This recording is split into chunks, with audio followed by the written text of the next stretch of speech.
Oke, standby, kamera ready, sound ready, 3, 2, 1, action.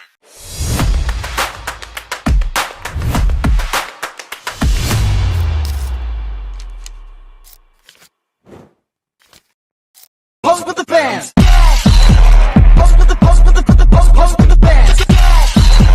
Pose with the pose with the pose with the bands. Bands. Pose with the bands.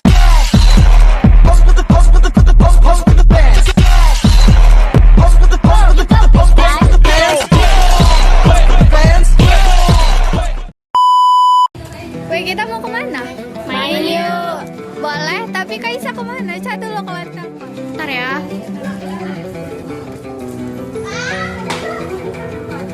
Halo, assalamualaikum Kaisa. Waalaikumsalam Tio, ada apa? Main yuk. Boleh ikut nonton aja nggak? Kami ke rumahmu. Oke, kami OTW ya. See you.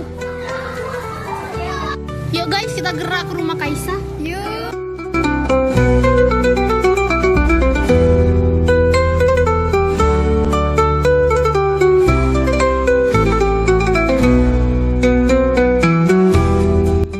Assalamualaikum warahmatullahi wabarakatuh. Hamdan wa syukron lillah, salawatan ala rasulillah amma ba'du.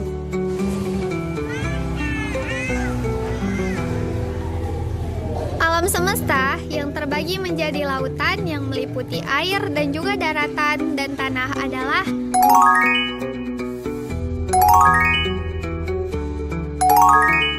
Nah, jadi teman-teman, setelah kami menonton fenomena tersebut, dapat menjelaskan atau mengaitkan hewan-hewan yang ada di film tersebut dalam Al-Quran dan hadis beserta keunikan dan keindahannya.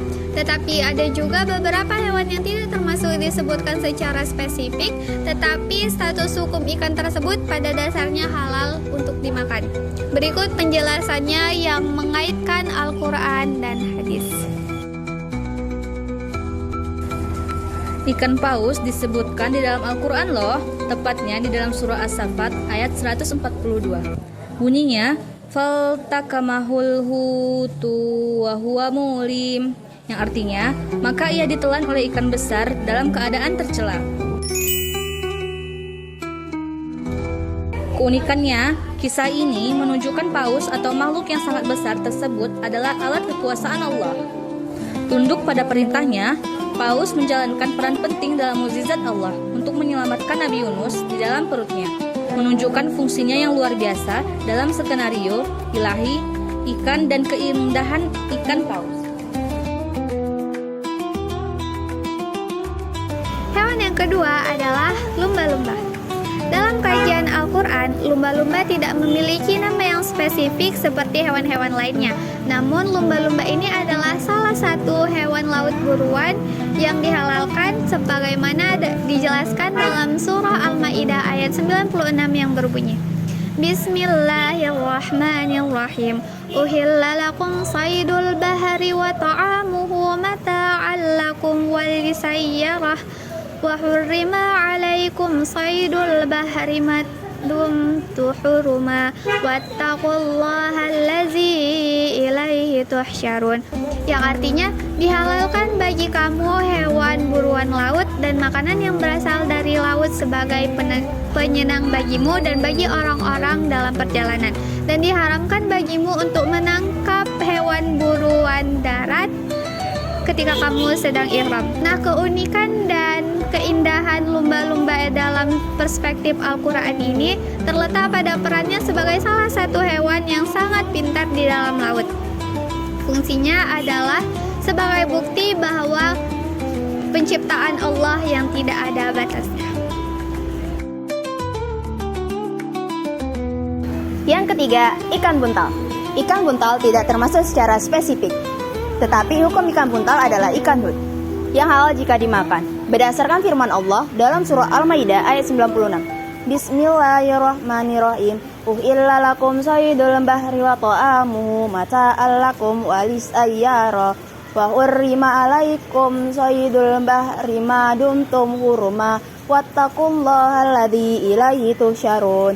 Dihalalkan bagimu hewan buruan laut dan hewan yang ada di laut sebagai makanan lezat untukmu, dan diharamkan bagimu menangkap hewan yang ada di darat selama kamu sedang ihram, dan bertakwalah kepada Allah yang hanya kepadanya kamu akan kembali. Keunikan dan keindahan ikan buntal di dalam Al-Quran sebagai tanda kekuasaan Allah menciptakan makhluk dengan pertahanan diri dan racun yang luar biasa, sekaligus sebagai contoh praktis dalam pemahaman hukum Islam mengenai makanan laut. Semua yang ada di laut itu halal kecuali mematikan untukmu, yaitu beracun. Yang keempat, kuda laut. Kuda laut atau seahorse tidak disebutkan secara spesifik dengan nama tersendiri dalam Al-Quran. Meskipun kata kuda atau al-khayl disebutkan beberapa kali, misalnya dalam Quran Surat An-Nahl ayat ke-8 dan Quran Surat Al-Adiyat ayat 1-5, penyebutan tersebut merujuk pada kuda darat yang digunakan untuk tunggangan, perang, atau perhiasan. Kuda laut sebagai makhluk air termasuk dalam kategori umum yang dihalalkan Allah Subhanahu wa taala dalam firman-Nya mengenai hasil laut. Quran surat Al-Maidah ayat 96, dalam surah Al-Maidah ayat 96, uhilla lakum saydul bahri wa ta'amuhu wa mata'al lakum walisayyarah wa hurima alaikum saydul bahri ma dumtum huruma wa taqullah lazi ilaihi tusyarun, yang artinya dihalalkan bagi kamu hewan buruan laut dan makanan yang berasal dari laut sebagai kesenangan bagimu dan bagi orang-orang yang dalam perjalanan, dan diharamkan atasmu menangkap hewan buruan darat selama kamu dalam keadaan ihram. Oleh karena laut adalah makhluk yang hidup secara eksklusif di air, ia termasuk dalam keumuman ayat ini dan hukumnya adalah halal untuk dimakan menurut mayoritas ulama mazhab Syafi'i, Maliki, dan Hanbali. Keunikan dan keindahan kuda laut yaitu nikmat dan perhiasan yang dimana firman Allah Quran Surat Fatir ayat 12, wa ma yastawil bahroni haza asbun furatun sa'ikun syarabuhu wa haza milhun ujaj wa min kulin ta'kuluna lahman toriyau wa taskori juna hilyatin talbasunaha wa tarol fulka fihi mawakhiral litabtaku min fadili walat alakum tashkuran, yang artinya tidak sama antara dua laut, yang ini tawar, segar, dan mudah diminum, serta yang lain sangat asin. Dari masing-masing itu kamu dapat memakan daging yang segar dan dapat mengeluarkan perhiasan yang kamu pakai. Di sana kamu melihat bahtera atau berlayar membelah lautan agar kamu dapat mencari sebagian karunia-Nya dan agar kamu bersyukur. Nah, yang kelima, ini dia. Nah, tahu kan itu gambar apa? Ya, itu laba-laba. Allah menyebutkan laba-laba dalam Al-Quran di dalam surah Al-Kabut ayat 41 yang berbunyi Bismillahirrahmanirrahim. Matsalul ladzina ittakhadzu min dunillahi awliya'a kamatsalil ankabut ittakhadz baita wa inna awhanal bayuti labaitul ankabut law kanu ya'lamun. Perumpamaan orang-orang yang menjadikan selain Allah sebagai pelindung adalah seperti laba-laba betina yang membuat rumah. Sesungguhnya, rumah yang paling lemah ialah rumah laba-laba. Jika mereka tahu, niscaya tidak akan menyembahnya. Adapun keunikan dan keindahan laba-laba di sini adalah sebagai sarana perumpamaan amsal yang sangat kuat, yang dimana sisi itu ada dua, yaitu rumah yang rapuh dan jaringan yang kuat. Yang keenam ada ular. Ular disebutkan di dalam Al-Quran pada surah Al-A'raf ayat 107 yang berbunyi Bismillahirrahmanirrahim. Fa'alqa 'asahu fa'idha hiya thu'banun mubin, yang artinya Maka dia Musa melemparkan tongkatnya. Tiba-tiba tongkat itu menjadi ular besar yang nyata. Keunikan dan keindahan ular dalam konteks ini tidak merujuk pada sifat fisik ular itu sendiri, melainkan pada alat manifestasi kekuasaan Allah dan pemisah antara kebenaran dan kebatilan. Berikutnya adalah unta. Unta disebutkan di dalam Al-Quran pada surah Al-Ghayyiyah ayat 17 yang berbunyi, Afala yanduruna ilal ibli kaifa kulikat, yang artinya, tidakkah mereka memperhatikan unta bagaimana ia diciptakan? Keunikan dan keindahan unta bersumber dari dua aspek utama, yaitu penciptaan fisiknya yang ajaib sebagai kebesaran Allah dan peranan yang penting sebagai mukjizat dan sumber kehidupan. Yang terakhir, domba.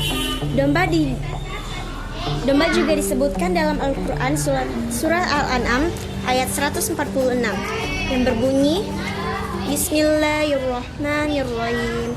Wa allazina hadu haramna kulla dhi dhufur wa minal baqari wal khonami haramna alaihim suhumahuma illa hamalat zuhuruhuma awil hawaya al-mah talat tahabi azim dzalika jazainahum bibaghihim wa inna lasadikun, yang artinya, atas orang-orang Yahudi kami haramkan semua hewan yang berkuku. Kami haramkan pula atas mereka lemak sapi dan domba, kecuali yang melekat di punggungnya, yang ada dalam isi perutnya, dan atau yang bercampur dengan tulangnya. Demikianlah kami menghukum mereka karena kedurhakaannya. Sesungguhnya kami maha benar. Unikan dan keindahan domba dalam konteks Islam terbagi menjadi aspek fisik, manfaat, dan aspek spiritual historis. Nah guys, jadi kayak gitulah filmnya.